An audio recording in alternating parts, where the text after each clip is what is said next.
কথাগুলোর সাথে একমত পোষণ করে সিদ্ধান্ত দিবেন।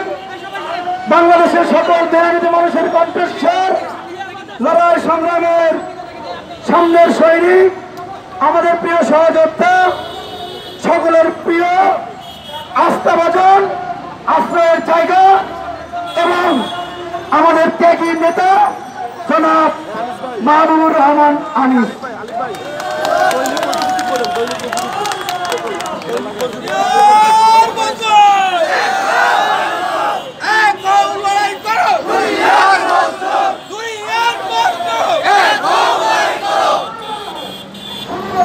ধন্যবাদ।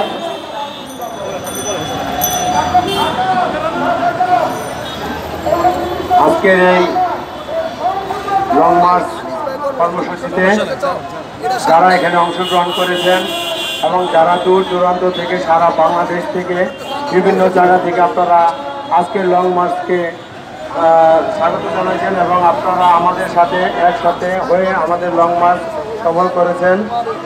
এখন আমি আপনাদের ইলেকট্রিক মিডিয়া, প্রিন্ট মিডিয়া এবং আমাদের সারা বাংলাদেশের যারা যারা এখানে উপস্থিত আছেন সকলকে এই কেন্দ্রীয় কমিটির পক্ষ থেকে তাদেরকে জানাই ধন্যবাদ।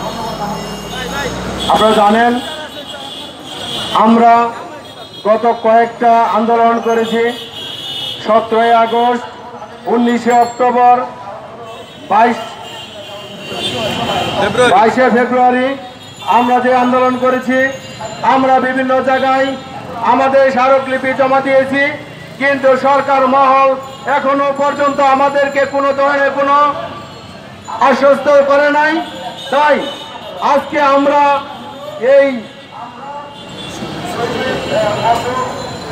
আমরা এখানে লং মার্চের যে প্রেস ক্লাবে আমরা উপস্থিত হয়েছি।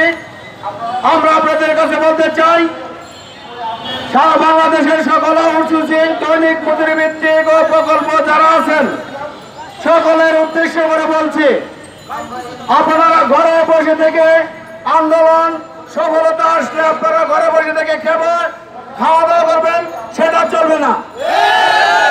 সারা বাংলাদেশের যত আমাদের কর্মী আছেন, আপনার আমার সকলের, আমি আছি আমার অধিকারে, আপনি আসবেন আপনার অধিকারে। ঘরে বসে থেকে আপনারা বলবেন যে তাদের যা হবে আমার তাই হবে। মনে রাখবেন, যদি কোনো সফলতা আসে আমরা একটা করে লিস্ট করব, সেই সফলতা আপনারা পাবেন না। তাই আপনাদের সকলকে বলবো, এই সরকার যদি কিনা আমাদের দৃশ্যমান কিছু না দেয়, যেহেতু আগামীকালকের পর থেকে আমাদের রোজা, আমরা আমাদের রফিক ভাই যে কথাটা বলছেন, আমরা এখানে থেকেই আমরা সেই রোজা এখান থেকেই করব এবং না খেয়ে আমরা সেই অনশন গ্রহণ করব। সেই অনশন আজকে থেকে, এখন থেকে আমার অনশন ঘোষণা করা হলো। যে পর্যন্ত সরকার থেকে কোন ধরনের কোন আমাদের দৃশ্যমান কোন না দেয়, আমাদের ফলাফল না দেয়, তাহলে অবশ্যই আমরা এই আমার অনশন চলমান থাকবে। তাই সকলকে ধন্যবাদ জানাই, যে যেখানে আছেন, যারা আমাদের লাইভ দেখছেন, মিডিয়া দেখতেছেন, যে প্রান্তে দেখেন না কেন, সেখান থেকে আপনারা ঢাকামুখী হয়ে আমাদের অনশনে আপনারা সকলে অংশগ্রহণ করবেন। ধন্যবাদ জানাচ্ছি সকলকে। সবাই ভালো থাকবেন, সুস্থ থাকবেন। এই ঠিকাদার ভাতা বাতিল করে আমাদেরকে আমাদের অধিকার আদায় করার জন্য সরকার মহল বসে আমাদের কাছে আসবে। ধন্যবাদ সকলকে। দুনিয়া